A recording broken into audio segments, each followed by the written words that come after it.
tahun 2025 ini ada sesuatu yang besar. Alarm, tanda bahaya, aba-aba. Nanti kita akan lihat apa yang Bapak Yahweh mau pesankan bagi kita di tahun 2025 ini, saudara. Dan kita dikejutkan dengan peristiwa ini adalah suatu signal dari Bapak Yahweh. Saudara tahu daerah California, terlebih khusus itu yang daerah Hollywood ya, pasti Pastor Tony lebih mengerti. Itu semua saudara tempat, wah macam-macam, maksiat semua ada di situ. Jadi kalau Bapak Yahweh mau menghukum orang fasik saudara, enggak hitung jam. Yang mereka bangun selama bertahun-tahun, 1 dekade lebih, mungkin 2 dekade. Ya itu daerah, tempat itu daerah mahal saudara, artinya orang-orang kaya, elit yang ada di situ. Kenapa dia enggak bakar saudara daerah Los Angeles yang ada banyak downtownnya itu yang banyak daerah kumuh. Tapi yang dia hajar saudara orang-orang kaya. Itulah firman katakan begini, bahwa harta benda tidak dapat menyelamatkan kita pada hari kemurkaan. Yang berbahagia ialah mereka yang mendengarkan firman Allah dan yang memeliharanya. Apa yang akan terjadi di tahun 2025 ini?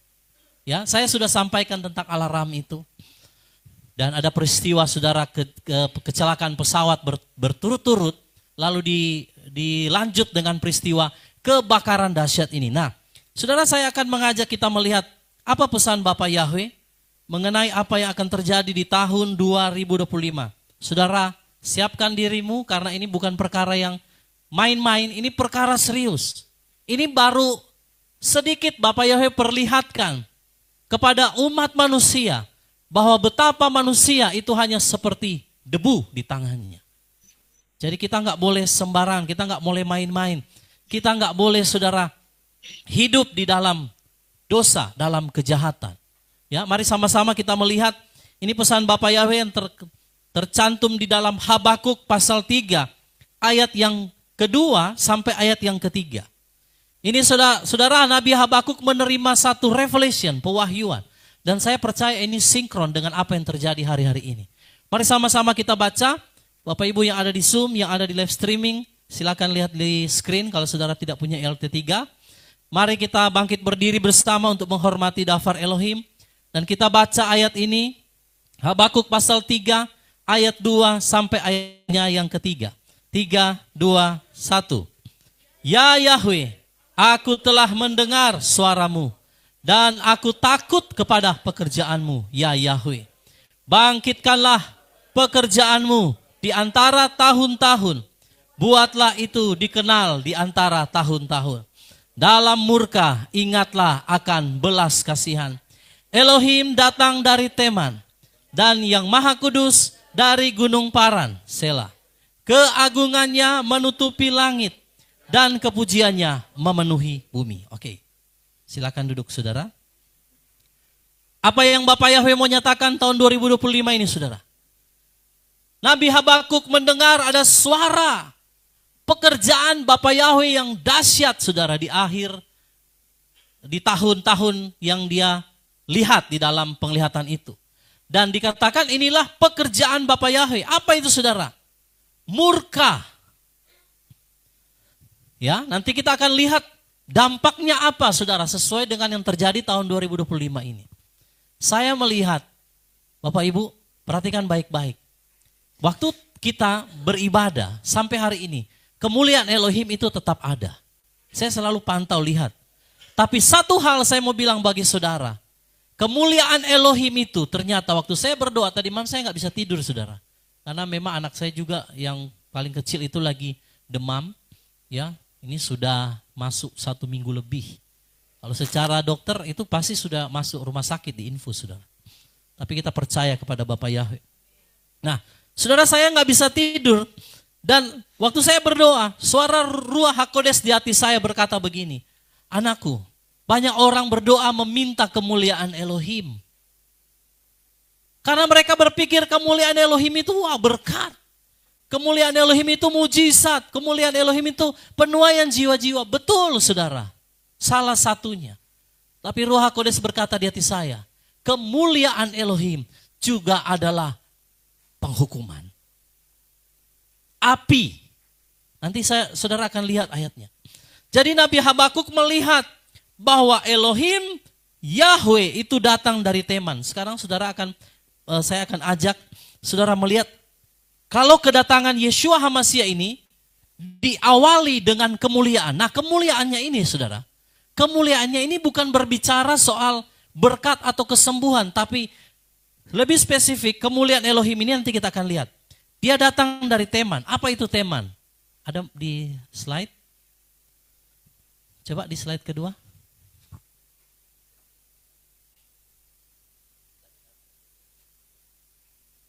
Oh ya, sebelum kita ke situ dulu, Habakuk pasal 3 ya, ayat 3. Di ayat yang ketiga ini ya. Tadi sudah baca, tapi saya mau pertegas di ayat ketiga. Ini pesan yang sangat penting, saudara. Elohim datang dari Teman. Perhatikan Teman di situ bukan teman. Bukan teman-teman, saudara. Tapi ini satu wilayah. Dan yang maha kudus dari gunung Paran, Selah. Keagungannya menutupi apa? Langit, dan kepujiannya memenuhi apa? Bumi. Jadi kemuliaan Elohim datang dari Teman. Perhatikan, ini kedatangan daripada Adonai Yeshua HaMashiach sebelum nanti dia akan menjemput mempelainya. Dia datang dari Teman dan dikatakan keagungannya. Ini berbicara, saya lihat kemuliaan di situ. Keagungan itu kemuliaan. Kepujiannya memenuhi bumi. Jadi kemuliaan Elohim itu akan memenuhi bumi dan semua bangsa akan melihat hal ini. Tapi perhatikan, kemuliaannya itu bukan bicara penuaian jiwa. Tapi satu yang dahsyat. Nanti saudara akan lebih mengerti. Oke, apa itu Teman? Teman ternyata saudara, setelah saya menyelidiki, Teman adalah satu wilayah yang ada di daerah Edom. Edom itu di dekat daripada Israel, ya, di daerah Jordan, ya. Situ kaum Edom. Itu saudara daripada Israel sebenarnya, ya. Nah, siapa Teman ini, saudara? Jadi Teman ini adalah ternyata lambang daripada pekerjaan orang-orang yang menentang Elohim Yahweh. Setelah saya selidiki, ternyata Teman itu dia ada hubungannya dengan Wahyu pasal 17 ayat 1 sampai ayat 18. Nanti saudara baca, tapi saya mau baca dulu yang Wahyu 17 ayat 5 sampai 6. Apa itu Teman? Jadi Yeshua akan datang dikatakan dari Teman. Nah, coba kita lihat dulu Wahyu 17 ayat 5 sampai 6. Sama-sama baca 3, 2, 1. Dan pada dahinya ada sebuah nama yang tertulis, Rahasia Babylon yang besar, ibu dari para pelacur dari kekejian bumi. Dan aku melihat wanita itu yang mabuk oleh karena darah orang-orang kudus dan oleh karena darah saksi-saksi Yeshua. Dan ketika melihatnya, aku merasa sangat keheranan. Jadi Teman itu identik dengan Babylon. Satu kejahatan yang besar. Dan dari sanalah Elohim Yahweh akan memperlihatkan kemuliaannya. Nanti sudah akan lihat kemuliaan seperti apa yang Bapa Yahweh akan nyatakan kepada Babylon, Teman itu, saudara, apa yang dialami. Jadi kalau Bapa Yahweh itu datang dari Teman, artinya peristiwa-peristiwa yang terjadi di depan kita, yang sekarang terjadi, itu akan didahului dengan penghukuman kepada orang fasik. Karena Teman atau Babylon ini, saudara, adalah lambang daripada orang-orang yang menentang Yeshua HaMashiach. Saudara lihat, di daerah Los Angeles, terlebih khusus daerah-daerah Hollywood dan sebagainya. Itu saudara, lesbian, gay, semua ada di situ. Perjudian ada di situ, maksiat ada di situ. Jadi jangan heran kemuliaan Elohim itu datang dari tempat-tempat yang seperti itu. Untuk apa? Nanti sudah akan lihat. Itu kemuliaannya akan dinyatakan, saudara. Luar biasa. Jadi kalau Bapak Ibu melihat apa yang terjadi di Los Angeles, Amerika Serikat, itu memang nubuatan kitab Habakuk sedang digenapi. Dia datang dari Teman. Teman itu berbicara orang-orang fasik, orang-orang yang selalu menentang Elohim. Saudara lihat daerah Los Angeles itu mungkin Pastor Tony bisa lebih paham ya. Atau mungkin Ibu Ria ya yang di sana. Tapi sedikit saya sering melihat saudara di YouTube ya. Karena ada seorang Indonesia YouTuber itu saya suka ikutin dia kalau di Los Angeles. Jadi paling tidak saya mengerti sedikit lah. Walaupun belum pernah ke sana. Nah itu daerah-daerah yang sangat-sangat saudara wah mengerikan. Ya, Pastor Tony juga pernah sampaikan, itu daerah-daerah saudara penuh dengan kekejian, dosa, dan inilah lambang Babylon yang tertulis dalam Wahyu tadi. Nah, oke, kita akan melihat lebih lanjut apa itu kemuliaan Elohim yang datang dari Teman. Saudara sudah tahu Teman itu apa, saudara? Ya. Oke, jadi kedatangan Yeshua HaMashiach akan didahului, perhatikan saudara, dengan bangkitnya kekuatan anti HaMashiach, yaitu Teman, Babylon. Nah, orang berpikir begini kan, bahwa Yeshua akan datang, kita pasti akan di-rapture. Saudara, sebelum Yeshua HaMashiach datang, kekuatan daripada anti HaMashiach ini akan bangkit dulu. Makanya Elohim Yahweh datang dari Teman. Kenapa harus dari Teman? Kenapa tidak datang dari Yerusalem? Kenapa tidak datang dari tempat yang lain, saudara? Karena ternyata kekuatan anti HaMashiach itu harus muncul dulu. Tetapi di balik semua itu, dia akan menyatakan kemuliaannya. Ya, nah, saudara, pesan ini juga sudah saya sampaikan pada waktu akhir tahun, di mana saudara penghancuran oleh orang fasik. Saudara ingat? Ada ingat? Yang kita suruh masuk ke dalam kepak sayapnya. Karena sampai waktu penghukuman itu berlalu, iya kan? Terus kita berdoa untuk masuk ke dalam kepak sayapnya Elohim. Jadi anti HaMashiach akan dibangkitkan, Teman ini, atau berbicara juga Babylon besar. Dan dari sanalah kemuliaan Elohim akan terpancar. Jadi saudara jangan selalu berpikir kemuliaan Elohim itu sesuatu yang dahsyat, yang secara menyenangkan saja jiwa, penuaian jiwa, berkat, kesembuhan, mujizat, itu hanya salah satu. Tetapi kemuliaan Elohim itu juga ternyata berbicara tentang bangkitnya kekuasaan daripada anti HaMashiach. Kenapa? Karena melalui anti HaMashiach inilah dia akan menyatakan kemuliaan. Lalu saudara lanjut di ayat yang keempat. Habakuk pasal 3 ayat yang keempat. Habakuk 3 ayat 4, sama-sama kita baca. 3, 2, 1.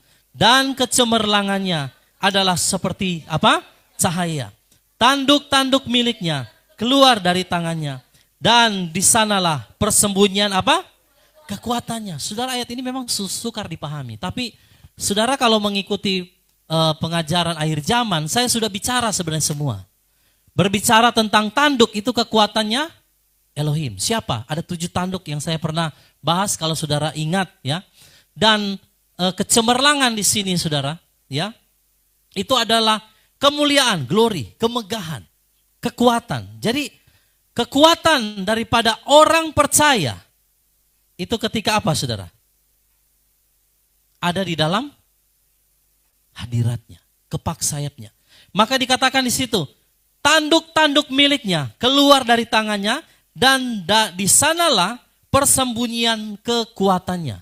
Saudara, saya mau katakan bahwa orang-orang yang menerima kemuliaan, dikatakan kemuliaannya itu seperti cahaya. Coba saudara perhatikan baik-baik. Kemuliaan Elohim itu seperti cahaya. Jadi saya rasa bukan satu kebetulan mengapa Bapak Yahweh mendemonstrasikan kemuliaannya di tengah kita dengan cahaya. Cahayanya warna-warni, ada yang kuning, ada yang biru, ada yang hijau. Saya diingatkan nanti lain waktu saya akan bahas, tapi saya nggak mau bahas itu. Karena di tahta Elohim itu ada cahaya permata seperti samrud. Ya, macam-macam permata itu ada. Dan di tahta Bapak Yahweh itu ada pelangi, saudara. Dan itu pancaran kemuliaannya. Makanya orang-orang yang dikatakan tanduk-tanduk daripada Elohim, yang ada dalam jaminan Bapak Yahweh dalam persembunyiannya, itu mereka adalah orang-orang yang memiliki cahaya. Kemuliaan, makanya saya juga pernah bahas, kamulah garam dan terang dunia. Jadi semua itu tidak ada yang diatur, saudara. Semua itu memang Bapak Yahweh yang Sudah dari awal dia sudah sampaikan supaya saudara memahami. Nah, saudara lihat bahwa ini kemuliaan atau kecemerlangan hot dalam bahasa aslinya ya, bahasa Ibrani. Ini berbicara tanduk-tanduk Elohim yang semakin cemerlang, yaitu orang-orang kudus yang semakin terus menguduskan dirinya di tengah-tengah angkatan yang jahat. Jadi, waktu Elohim Yahweh datang dari Teman, itu berbicara orang-orang fasik. Tetapi orang-orang kudus itu akan semakin bersinar. Jadi saya percaya itu bersinar bukan hanya saudara dengar bersinar, tetapi itu ada dampaknya dalam hidup kita. Karena Bapa Yahweh itu selalu bekerja dengan saudara, dia selalu menggunakan tanda-tanda dan mujizat-mujizat. Jadi kalau dia katakan ini berbicara cahaya, kemuliaan, kecemerlangan, itu artinya dia bilang begini, di tengah-tengah bangkitnya kerajaan anti Hamasia, orang-orang kudus akan semakin bercahaya. Yang jahat akan semakin jahat, yang cemar akan semakin cemar, tetapi orang-orang kudus akan semakin menguduskan dirinya. Saudara lihat Bapak Yahweh gak main-main dengan saudara. Dia demonstrasikan kemuliaannya di tengah kita untuk meneguhkan bahwa kamulah tanduk-tanduknya itu. Kamu pasti akan diluputkan dari masa itu kalau kita ada dalam kepak sayapnya. Coba lihat Filipi 2 ayat 15. Jadi ini kalau saudara melihat cahaya, Bapak Ibu yang menyaksikan di live streaming YouTube ataupun di Zoom, saya percaya tidak ada satupun yang terjadi secara kebetulan. Amin. Semua ada dalam kehendak Bapak Yahweh. Nah, mari lihat Filipi 2 ayat 15. 3, 2, 1. Supaya kamu menjadi tak bercela dan tak tercemar sebagai anak-anak Elohim yang tanpa salah di tengah-tengah generasi yang bengkok dan yang telah disesatkan. Yang di antara mereka kamu dibuat apa? Bersinar bagaikan apa? Cahaya-cahaya di dunia. Amin, saudara. Jadi Bapak Yahweh itu mau bilang saudara sebagai terang, sebagai cahaya, maka dia harus konfirmasi dengan perkara-perkara ajaib untuk mengkonfirmasi bagi kita, meneguhkan kita bahwa apa yang dia sampaikan itu ya dan amin. Jadi itu bukan sesuatu yang terjadi secara kebetulan. Saudara bisa menyaksikan hadirat kemuliaan dengan penampakan hadirat Elohim yang begitu dahsyat melalui cahaya-cahaya itu. Karena memang sesuai ayat ini Bapak Yahweh akan buat kita bersinar, saudara. Tetapi perhatikan, tidak semua orang akan menerima kemuliaan ini. Orang fasik nanti akan diinjak. Waktu kemuliaan Elohim datang, yang kudus akan semakin kudus. Yang bercahaya akan semakin bersinar. Tetapi yang perhatikan, yang jahat akan dihancur, leburkan. Ya. Nah, anak-anak Elohim akan mengeluarkan cahaya kemuliaannya sebelum kedatangan Yeshua. Coba lihat satu ayat lagi. Daniel 12 ayatnya yang ketiga. Untuk meneguhkan Filipi 2 ayat 15 tadi.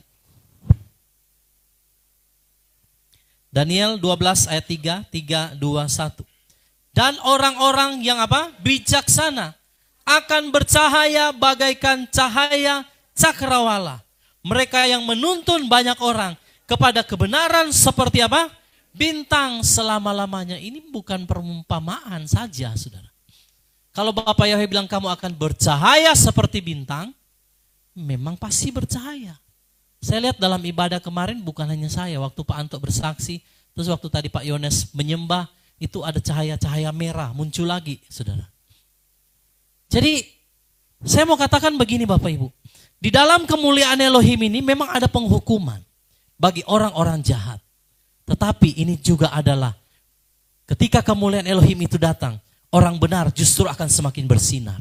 Tapi kalau orang yang membangun imannya di atas dasar jerami, kayu, apalagi saudara, rumput, kering, maka waktu kemuliaan Elohim datang seperti api, hangus terbakar. Tapi kalau imanmu dibangun di atas dasar batu-batu berharga, permata, emas, perak, maka ketika kemuliaan Elohim itu datang, saudara, kita justru akan semakin bersinar. Amin. Berikan kemuliaan bagi Bapak Yahweh. Oke. Jadi ini dasarnya saudara sudah paham. Sekarang kita akan masuk apa yang akan terjadi di 2025. Saudara sudah tahu, Elohim datang dengan kemuliaan dari tempat-tempat orang-orang fasik yang merencanakan kejahatan, dia akan muncul. Lalu orang-orang kudus akan semakin bersinar.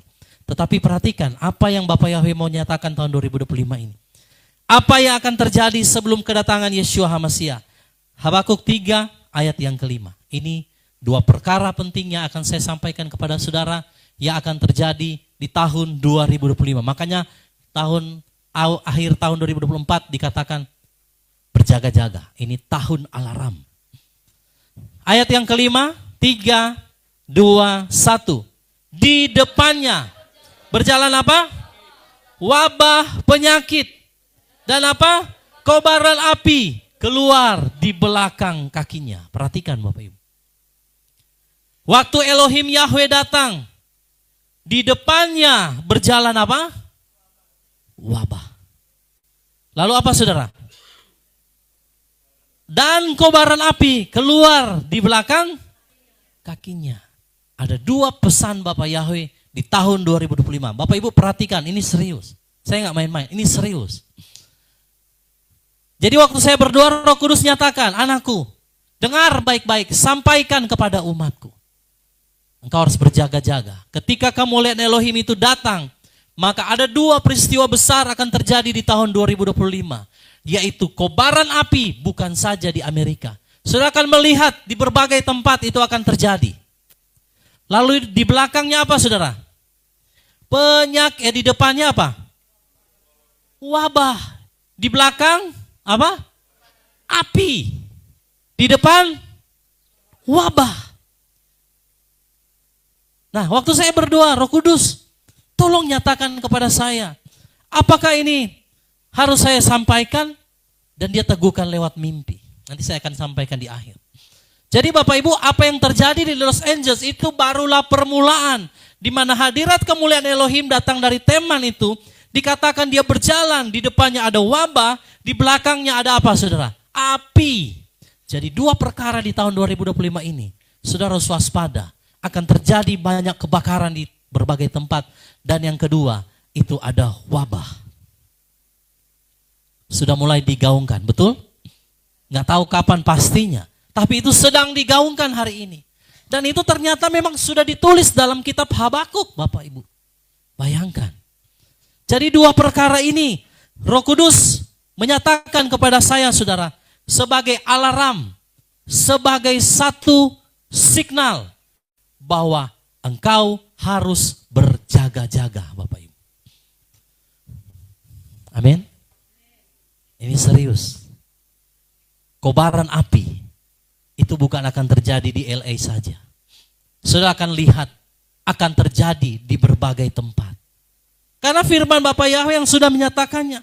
Lalu di depannya akan berjalan apa? Wabah, penyakit. Jadi orang salah mengerti.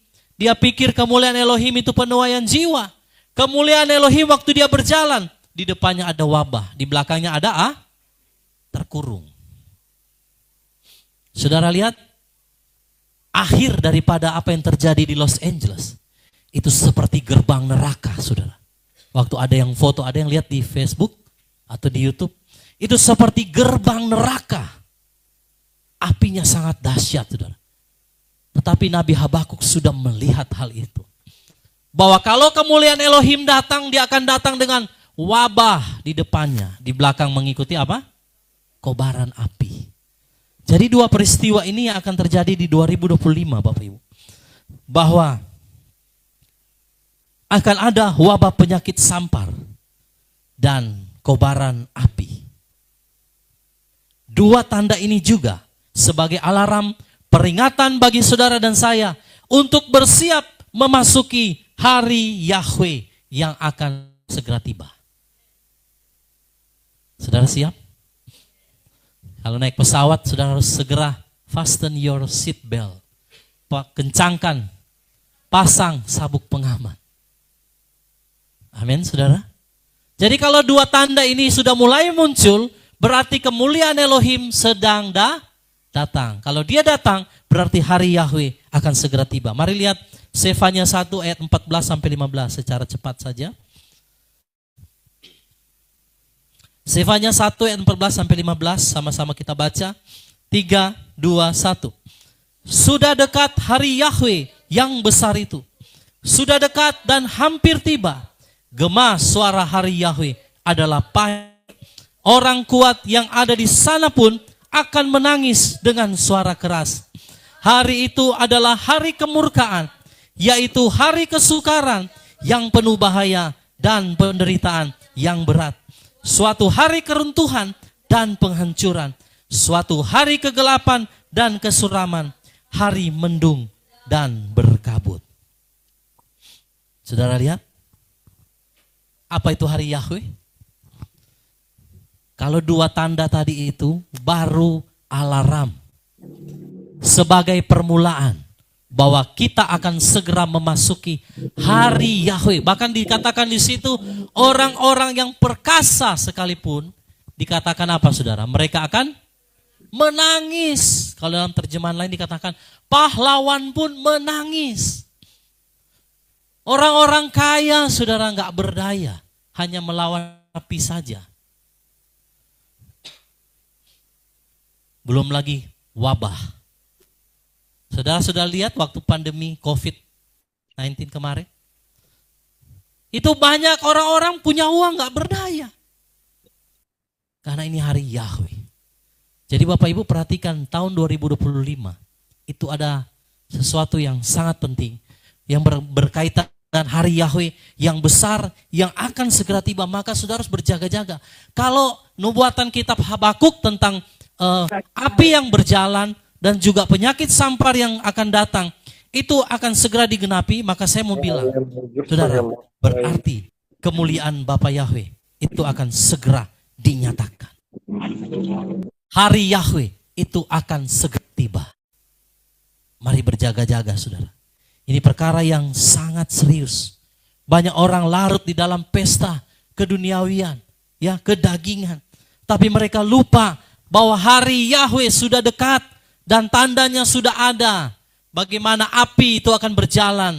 Bagaimana penyakit sampar, wabah itu berjalan di depan Bapa Yahweh. Tapi saya juga heran. Masih banyak orang belum sadar Bapak Ibu. Saudara yang ada di YouTube. Silakan saudara share ibadah hari ini. Kepada saudara-saudaramu yang lain. Untuk supaya mereka berjaga-jaga. Ini pesan Bapa Yahweh. Tahun 2025. Bahwa hari Yahweh yang sangat dahsyat itu akan tiba. 2 tandanya itu saudara akan lihat. Yaitu penyakit sampar dan kobaran api. Saudara, ini pasti terjadi. Saudara, mungkin sekarang kita bisa lihat, oh di Los Angeles. Tapi nanti saudara, itu akan terjadi di berbagai tempat. Karena sudah sesuai dengan nubuatan kitab Yoel. Di mana Bapa Yahweh akan mengadakan tanda-tanda di langit dan di bumi. Yaitu darah, api, dan apa? Gumpalan asap. Itu hari Yahweh, ya. Nah, banyak orang berdoa agar kemuliaan Yahweh dinyatakan, tapi ternyata mereka tidak siap dengan kemuliaan Yahweh. Karena orang berpikir kemuliaan Yahweh cuma hanya sekedar berkat dan mujizat. Nah, mari kita lihat saudara. Habakuk 3 ayat yang ke-6. Apa yang akan terjadi ketika hari Yahweh itu tiba? Apa yang akan terjadi saudara ya? Habakuk pasal 3 ayat yang ke-6. 3, 2, 1. Dia berdiri dan mengukur bumi. Dia mengawasi dan membuat apa? Bangsa-bangsa tergoncang. Dan gunung-gunung dari zaman purba akan berpencar-pencar. Bukit-bukit yang berabad-abad lamanya akan sujud menyembah. Jalan-jalannya adalah apa? Kekal. Bapa Yahweh berdiri mengukur bumi. Makanya dalam Wahyu pasal 11 saya pernah sampaikan. Orang-orang yang beribadah di bait suci. Di apa? Diukur. Saudara lihat. Dia berdiri, jadi lewat penghakiman, lewat hari kemurkaannya, dia akan datang mengukur bumi. Orang-orang yang ada di dalamnya. Makanya orang fasik pasti akan dihancurkan saudara. Tapi orang benar akan semakin bercahaya. Seperti apa? Bintang-bintang saudara. Ya. Jadi bumi ini akan diukur, ditimbang, ditampi, Lalu di situ dikatakan bangsa-bangsa akan digoncang. Nah ini saudara. Jangan saudara pikir hanya Amerika. Satu ketika segala bangsa akan digoncang. Orang-orang yang kuat, orang-orang yang sombong akan direndahkan di hadapan. Itu berbicara bukit-bukit. Saya baca kesaksian seorang miliarder yang ada di tempat yang terbakar itu. Selama 45 tahun dia tinggal di situ. Seorang yang kaya raya. Lari saudara. Rumahnya habis. Seorang pengusaha. Nangis saudara.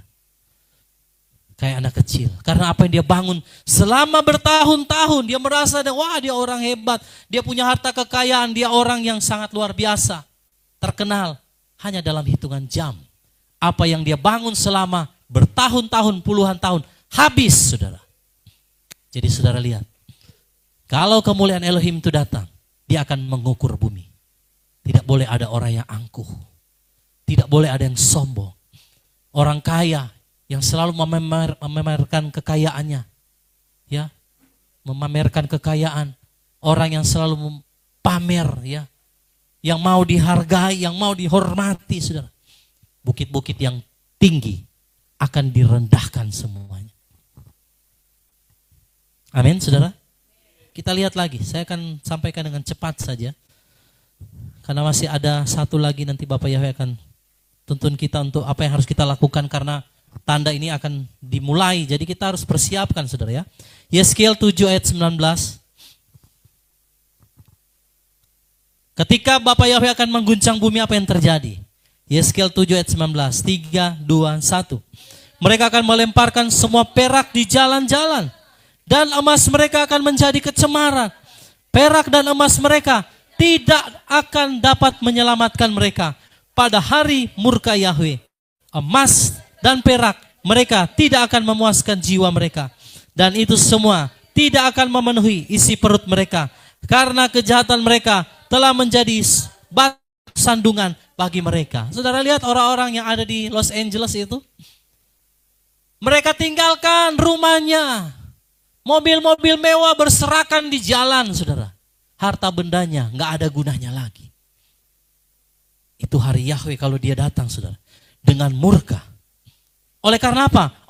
Karena kejahatan mereka menjadi satu sandungan bagi mereka. Maka ketika kemuliaan Elohim datang, habis.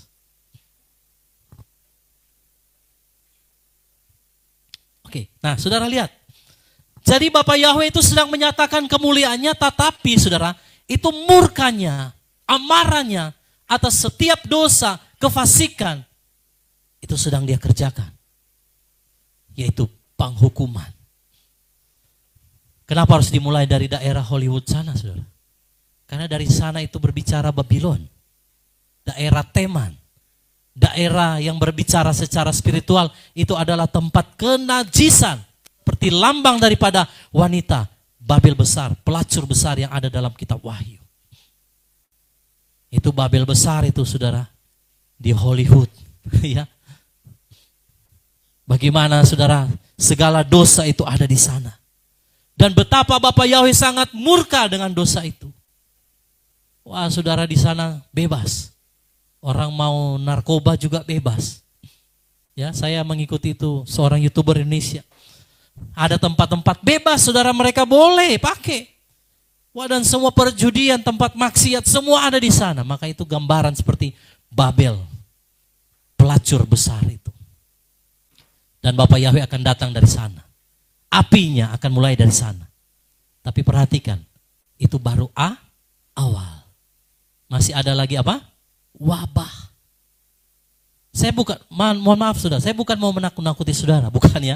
Karena tadi saya sudah sampaikan bahwa orang benar, tanduk-tanduk Yahweh itu ada kecemerlangan tadi, kemuliaan, dia akan sembunyikan. Dia akan luputkan. Tetapi ini saya berbicara amarah Bapak Yahweh bagi orang-orang jahat yang ada di bumi. Yang tidak takut kepada Yahweh.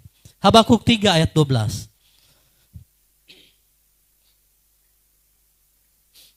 Habakuk 3 ayat 12, 3, 2, 1. Dengan penuh amarah, engkau akan berjalan melintasi bumi. Dengan keberangan engkau akan menginjak-injak apa? Bangsa-bangsa. Memang Bapak Yahweh marah, saudara.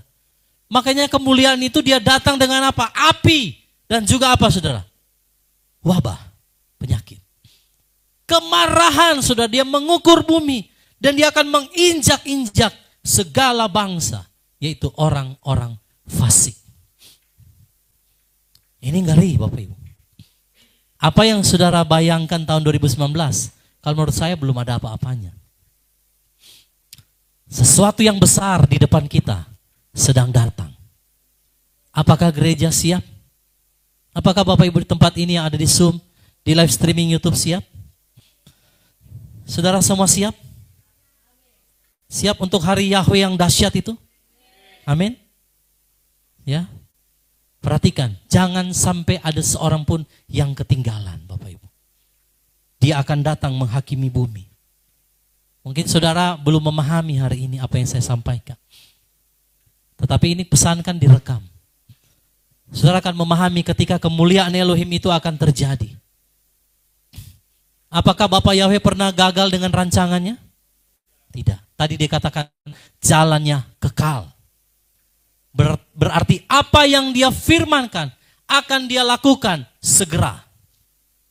Yang pertama katakan amin. Dia akan menginjak-injak, saudara. Kalau sekarang yang diinjak-injak mungkin masih Amerika, Los Angeles. Nanti saudara akan lihat segala bangsa. Semua orang fasik akan diinjak-injak seperti debu di tanah. Ngeri sekali, saudara ya. Oke, lalu apa tujuan Bapak ya? Kalau orang fasik dihukum, dimurkai, tetapi apa yang akan terjadi dengan orang benar, orang kudus? Ini yang jaminan kita, yang Ruach HaKodes akan bahwa kamu tidak perlu takut karena aku sudah berikan kepadamu jaminan itu. Tidak boleh ada roh ketakutan. Karena kasih yang sempurna melenyapkan ketakutan. Karena ada jaminannya. Coba lihat Habakuk 3 ayat 13.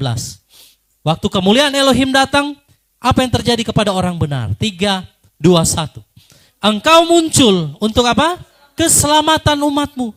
Untuk keselamatan umat yang engkau urapi. Engkau menghancurkan bagian atas rumah orang-orang fasik dan membuka dasarnya sampai ke atas. Selah. Habis. Rumah-rumahnya, atapnya habis. Sudah bayangkan itu api? Karena pengaruh angin. Saya percaya angin itu juga memang Bapak Yahweh perintahkan, kenapa dia arahnya ke pemukiman itu? Pasti kan ada maksud. Tapi bagi orang benar, saudara tidak perlu takut. Kalau kita melihat semua ini akan segera terjadi, maka firman Elohim katakan, dia datang untuk menyelamatkan saudara. Pertanyaannya, apakah kita termasuk orang-orang yang diurapi Elohim? Ataukah kita orang-orang yang masih hidup dalam kefasikan dan dosa? Saya bersaksi kepada saudara, semenjak tanggal 31, ada sesuatu yang berubah dalam hidup saya, Bapak Ibu. Saya mau katakan ini dengan terus terang bahwa dulu saya itu orangnya tipe pemikir. Jadi segala sesuatu saya pikirkan, saudara. Dan waktu tanggal 31 itu setelah selesai ibadah, setelah pulang, dan beberapa kali ibadah kemuliaan Elohim terus dinyatakan. Ada sesuatu yang mengubah hidup saya, saudara. Sampai untuk berpikir sedikit pun, bukan melakukan, saudara ya. Berpikir saja untuk jauh dari Bapak Yahweh. Berpikir saya sedikit hatinya serong. Saya gak mau, saudara. Terus terang. Ada seperti ketakutan dari Bapak Yahweh. Bukan takut apa ya. Maksudnya bukan takut yang lain. Tapi ada takut dan gentar itu maksudnya. Hormat. Untuk memikirkan pun untuk pikiran saya jauh dari Bapak Yahweh itu saya cepat-cepat saya langsung hilangkan itu, saudara. Bapak Ibu, ini perkara serius. Dia mau kita hidup di dalam kekudusan dan kebenaran. Kalau kita orang-orang yang diurapi, pasti engkau akan diluputkan dari hari ini. Amin, saudara. Oke, kita lihat lagi ya. Cara cepat saja. Lukas 21 ayat 28. Kalau hal-hal ini terjadi, apa yang harus kita persiapkan? Apakah kita harus takut? Apakah kita gemetar? Apakah kita mungkin mencari solusi lain atau bagaimana? Tapi saudara lihat ayat ini ya. Lukas 21 ayat 28, 3, 21. Namun ketika hal-hal ini mulai terjadi, tegaklah dan angkatlah apa? Kepalamu, sebab penebusanmu sedang mendekat. Kalau apa yang Nabi Habakuk sampaikan ini mulai digenapi, maka saudara jangan takut. Angkatlah kepalamu. Ya, tegakkanlah kepalamu. Karena waktu penebusan kita sudah dekat. Ada yang bilang, Pak, nggak bisa kita berdoa supaya dihalang ini kekuatan-kekuatan ini. Kalau saudara berdoa menghalang kekuatan itu, sama aja saudara sedang mau berkata, Yesua jangan datang dulu. Begitu. Karena Yesua datang dari Teman, memang kejahatan-kejahatannya harus muncul dulu. Jadi kalau kita berdoa menahan semua bencana ini, maka itu sama aja Yesua juga akan tertunda. Jadi mari kita berdoa, jangan salah berdoa. Orang berdoa, pray for California, pray for Los Angeles. Saya kalau baca status orang, saya kadang mikir, benar Bapak Yahweh saya harus berdoa? Bukankah di sana banyak orang fasik? Roh Kudus mengajarkan saya, kamu berdoa, jangan salah berdoa. Maksudnya apa? Kalau kamu berdoa, jangan kamu berdoa menghalangi kemuliaan Elohim yang akan dilakukan. Oh, orang berdoa, pray. Kalau ada bencana selalu pray for. Padahal mungkin dengan maksud itu supaya orang bertobat, tapi kita halangi. Supaya jangan terjadi, akhirnya orang hidup dalam zona nyaman lagi. Hidup dalam dosa. Jadi segala sesuatu yang terjadi, mau itu buruk, mau itu pun sesuatu yang tidak enak, Bapak Yahweh punya maksud, saudara. Jangan kita salah berdoa ya Bapak Ibu. Kalau saya berdoa, saya angkat tangan kepada Bapak Yahweh. Ya Bapak Yahweh, apa yang terjadi atas Los Angeles, apa yang terjadi atas Amerika, biar itu juga terjadi bagi bangsa-bangsa. Karena itu firman-Mu berkata, maka kami akan melihat bahwa penyelamatan itu akan tiba. Kalau kita bilang, Maranatha, datanglah Tuhan Yeshua HaMashiach. Masa kita bilang, bencana, minggir dulu, jangan terjadi dulu. Orang kita mengharapkan kedatangannya, masa kita mau tolak, saudara? Ya. Nah, oke. Jadi Bapak Ibu, kalau hal ini terjadi, maka tegakkanlah kepalamu. Salam kiri kanan, katakan, tegakkan kepalamu, angkat kepalamu. Karena penyelamatanmu sudah dekat. Ya, Bapak Ibu yang di Zoom, yang ada di live streaming. Salam kiri kanan, katakan, angkat kepalamu, tegakkan kepalamu. Kalau hari ini, kalau hal ini terjadi, maka penebusanmu akan segera tiba. Oke, puji Bapak Yahweh. Jadi apa yang terjadi di Los Angeles, itu sudah memang dinubuatkan. Dan itu bukan akan terjadi di Amerika saja, tapi akan terjadi di berbagai tempat. Dan satu lagi, yaitu wabah. Itu pasti. Saya bukan mau bernubuat apa, saudara, tapi memang firman yang menyatakan. Ya, firman yang menyatakannya pasti terjadi, ya dan amin. Nah oke, jadi itulah yang saya mau sampaikan kepada saudara. Tapi saya mau sampaikan kesaksian mimpi saya untuk meneguhkan apa yang hari ini Dafar Elohim menyatakan mengenai kemuliaan Elohim yang akan datang lewat penghukuman dan bencana. Saudara, pada tanggal 5 Januari, itu hari apa ya? Ini sekarang tanggal 11 ya.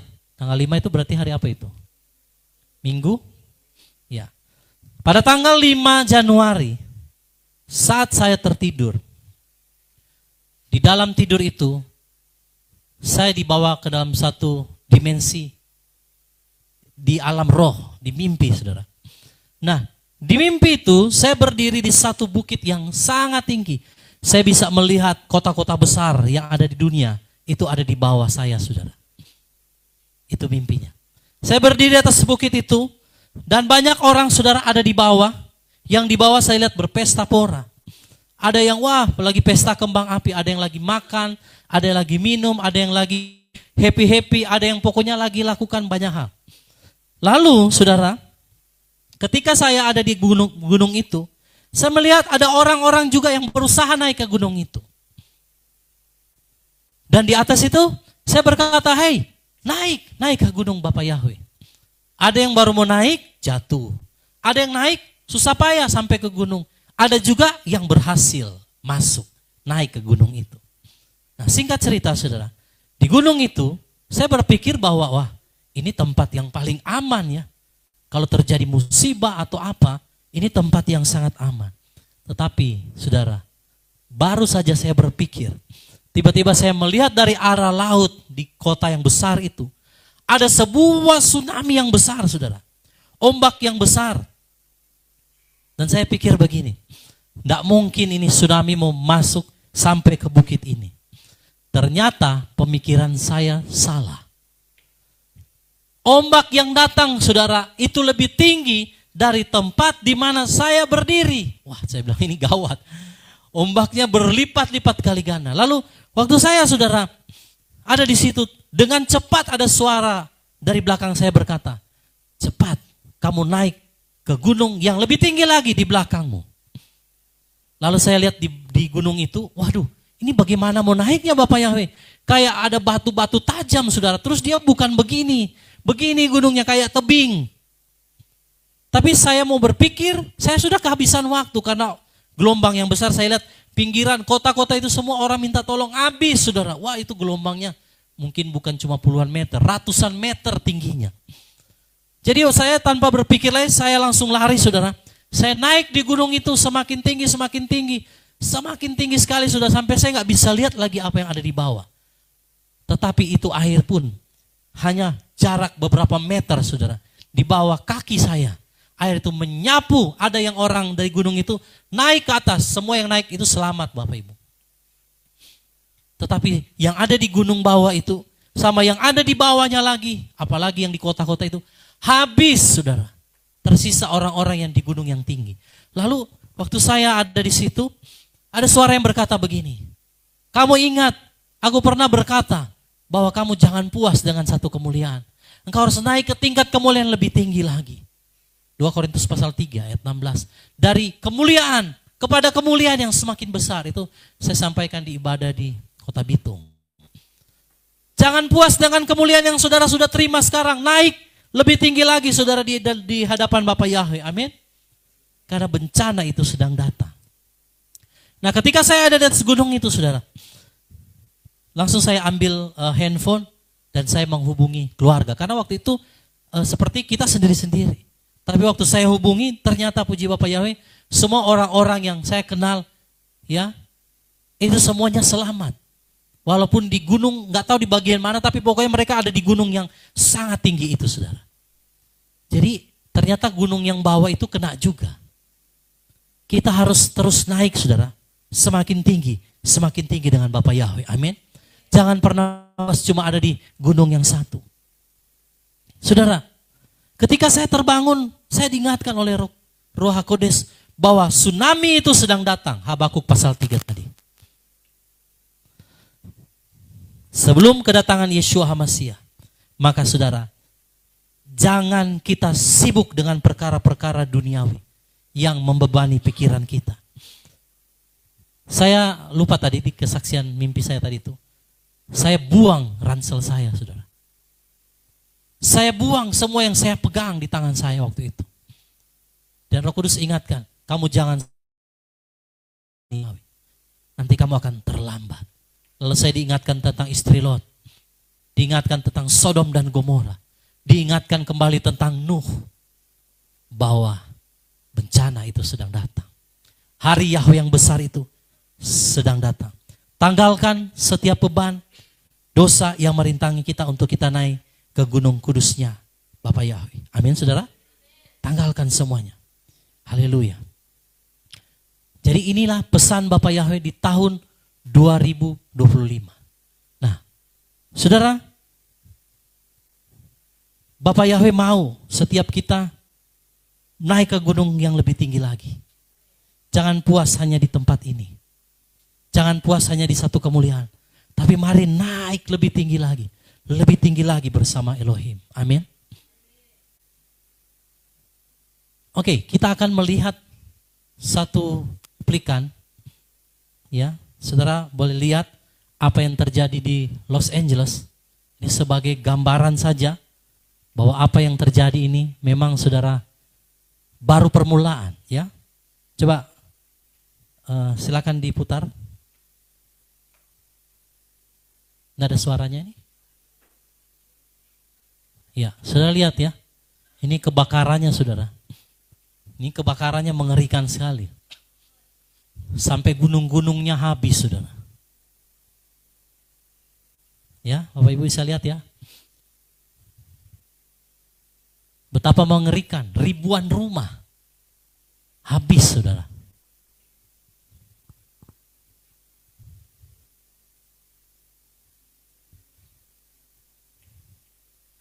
Saudara perhatikan apinya itu ya. Ini bukan api biasa saudara. Ini bukan kebakaran 1-2 rumah, lihat. Itu kota Los Angeles. Bayangkan Bapak Ibu. Berapa ribu rumah sampai 900-an triliun rupiah habis saudara. Bapak Yahweh katakan emas dan perak gak berharga. Atap-atap rumah orang fasik dibongkar. Lihat saudara, lihat ini. Ini mobil-mobil ditinggalkan saudara. Orang semua jalan kaki, gak ada harga saudara. Mungkin Bapak Ibu yang berdoa, Pak saya belum punya mobil. Sudah lihat orang mobil yang bagus aja saudara. Gak ada artinya. Ya saudara ya. Ini paling parah di dalam sejarah saudara. Ini kebakaran yang sangat dahsyat. Sangat-sangat mengerikan. Nubuatan kitab Habakuk ini sedang digenapi Bapak Ibu. Ya, saudara melihat ini kemuliaan Elohim sedang datang. Jadi kita harus benar-benar lihat seperti gerbang neraka yang tadi saya katakan. Nih saudara, ada yang video seperti gerbang neraka.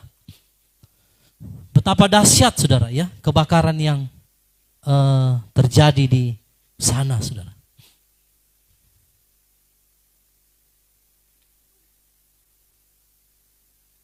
Kalau hari Yahweh itu datang memang Bapak Ibu. Lihat ini mobil-mobil yang ditinggalkan oleh pemiliknya. Mau yang dari yang kelas menengah sampai yang atas, Lamborghini juga ada saudara. Gak ada harganya mobil-mobil miliaran saudara. Makanya tadi dikatakan harta benda emas perak mereka buang begitu aja. Karena saudara lihat ini. Kalau hukuman datang hari kemurkaan Bapak Yahweh, apa yang saudara bisa banggakan? Habis semuanya. Itu sebabnya kita harus takut akan Yahweh. Amin, saudara. Oke. Ya, jadi ini mobil-mobilnya ada nggak tahu berapa ribu, saudara. Karena mereka mau jalan, mau mengungsi, terhalang dengan kebakaran, akhirnya mereka tinggalkan mobil-mobilnya. Mereka tinggalkan jalan kaki, saudara. Cari selamat. Daripada terjebak macet dan terbakar, akhirnya sia-sia. Gak ada harganya lagi, saudara. Maka kita bersyukur, sekalipun kita gak punya apa-apa. Tapi saudara punya Bapa Yahweh, itu cukup, lebih dari cukup. Amin. Haleluya. Oke, ya jadi demikian saudara. Lalu saya akan membagikan, ini sudah co-host ini. Yang handphone, coba mau share screen. Ya. Saya akan share screen ya saudara. Oke, sebentar.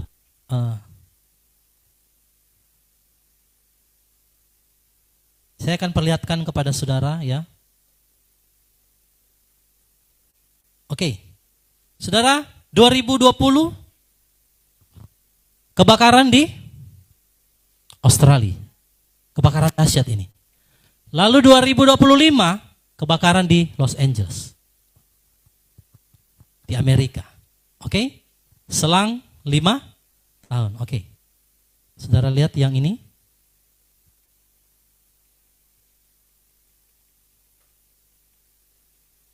Nubuatan kitab Habakuk tidak pernah salah. Lihat ini saudara. 2020 apa? COVID. 2025 apa? HMPV. Memang ini pekerjaan-pekerjaan daripada kuasa kegelapan. Tapi jangan lupa, Elohim datang dari Teman. Memang melalui mereka lah. Maka semua ini sedang digenapi. Bapak Ibu kita harus berjaga-jaga. Ya. Ini bukan main-main. Kalau tadi kebakaran 2020, 2025. Lalu 2020 COVID, HMPV 2025. Sedang menggenapi Habakuk pasal 3 tadi. Api dan apa? Wabah. Haleluya. Oke. Lalu saya mau saudara perhatikan ini. Tahun ini tahun berapa Ibrani? 5, 7, 8, 5. 5 ditambah 7, 12 ditambah 8, 20 ditambah 5, berapa? 25, oke? Ya, 5, 7, 8, 5. 5 ditambah 7, ditambah 8, ditambah 5. Totalnya 25. 25 itu gabungan dari angka Ibrani 2 dan berapa? 5. 2, 5, 2 ditambah 5 berapa? 7. Apa itu tahun 2025? 25, 2 ditambah 7. Apa itu 7? Apa itu 7, saudara? Kitab Daniel menubuatkan minggu 1 kali 7 minggu, pekan terakhir, di mana hari Yahweh itu akan tiba. Apakah kebetulan terjadi semua di tahun 2025? 5785? Saya percaya nggak ada yang kebetulan di dalam Bapa Yahweh. Amin. Jadi saudara harus benar-benar saudara waspada, karena ini Bapa Yahweh sudah berikan pesan kepada kita untuk kita senantiasa berjaga-jaga dan berdoa, saudara. Lihat, kebakaran tadi itu bukan kebetulan. Kenapa kok bisa bersamaan dengan wabahnya juga sama? 2020-2025. Karena ternyata 5785 atau 2025 itu kalau dijumlahkan ke dalam gematrianya Ibrani itu 2 ditambah 5. Jumlahnya totalnya 7. 7 itu berbicara 1 kali 7 masa terakhir, itulah hari 2 Yahweh. Tawarikh pasal 7. Api turun dari langit, nyanyian syukur. Setelah Salomo mengakhiri doanya, api pun turun dari langit memakan habis korban bakaran dan korban-korban sembelihan itu, dan kemuliaan Tuhan memenuhi rumah itu. Para imam tidak dapat memasuki rumah Tuhan itu, karena kemuliaan Tuhan memenuhi rumah Tuhan. Ketika segenap orang Israel melihat api itu turun, dan kemuliaan Tuhan meliputi rumah itu, berlututlah mereka di atas lantai, dengan muka mereka sampai ke tanah, lalu sujud menyembah dan menyanyikan syukur bagi Tuhan, sebab Ia baik, bahwasanya untuk selama-lamanya kasih setianya. Korban pentahbisan dan perayaan. Lalu raja bersama-sama seluruh bangsa mempersembahkan korban sembelihan di hadapan Tuhan. Sebagai korban sembelihan, Raja Salomo mempersembahkan 22.000 ekor lembu sapi dan 120.000 ekor kambing domba. Demikianlah raja dan seluruh bangsa mentahbiskan rumah Allah. Para imam telah siap berdiri pada tempat mereka. Begitu pula orang-orang Lewi telah siap dengan alat-alat musik untuk memuliakan Tuhan, yakni alat-alat musik yang dibuat Raja Daud untuk mengiringi nyanyian syukur bagi Tuhan, bahwasanya untuk selama-lamanya kasih setianya. Setiap kali mereka ditugaskan Daud menyanyikan puji-pujian, dalam pada itu para imam berdiri berhadapan dengan mereka sambil meniup nafiri, sedang segenap orang Israel berdiri. Lalu Salomo menguduskan pertengahan pelataran yang di depan rumah Tuhan, sebab disitulah diolahnya segala korban bakaran dan lemak korban keselamatan. Sebab mezbah tembaga yang dibuat Salomo tidak dapat memuat korban bakaran dan korban sajian dan segala lemak korban. Dan pada waktu itu juga Salomo mengadakan perayaan Pondok Daun selama 7 hari bersama-sama dengan seluruh Israel, suatu jemaah yang amat besar dari jalan masuk ke Hamat sampai ke sungai Mesir. Pada hari yang ke-8 mereka mengadakan perkumpulan raya, karena mereka telah merayakan pentahbisan mezbah selama 7 hari, dan perayaan Pondok Daun selama 7 hari. Pada hari yang ke-23, bulan ke-7, disuruhnya bangsa itu pulang ke kemah-kemah mereka sambil bersukacita dan bergembira atas kebaikan yang telah dilakukan Tuhan kepada Daud, kepada Salomo, dan kepada orang Israel umatnya. Tuhan menampakkan diri kepada Salomo untuk kedua kalinya. Demikianlah Salomo menyelesaikan rumah Tuhan dan istana raja, dan berhasil melaksanakan dalam rumah Tuhan dan dalam istananya segala sesuatu yang timbul dalam hatinya.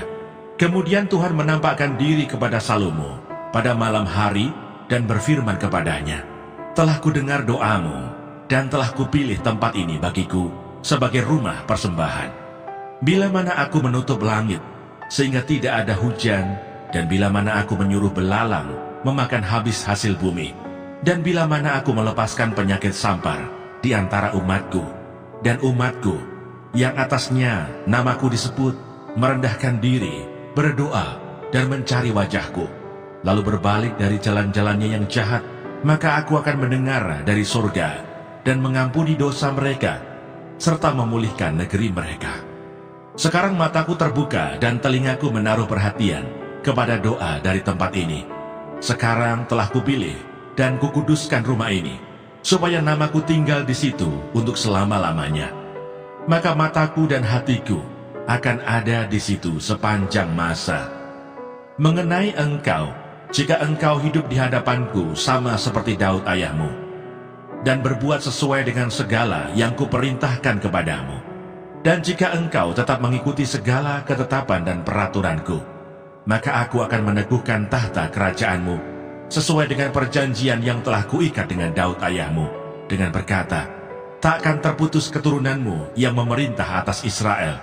Tetapi jika kamu ini berbalik dan meninggalkan segala ketetapan dan perintahku yang telah kuberikan kepadamu, dan pergi beribadah kepada Allah lain, dan sujud menyembah kepadanya, maka aku akan mencabut kamu dari tanahku yang telah kuberikan kepadamu, dan rumah ini yang telah kukuduskan bagi namaku akan kubuang dari hadapanku, dan akan kujadikan kiasan dan sindiran di antara segala bangsa.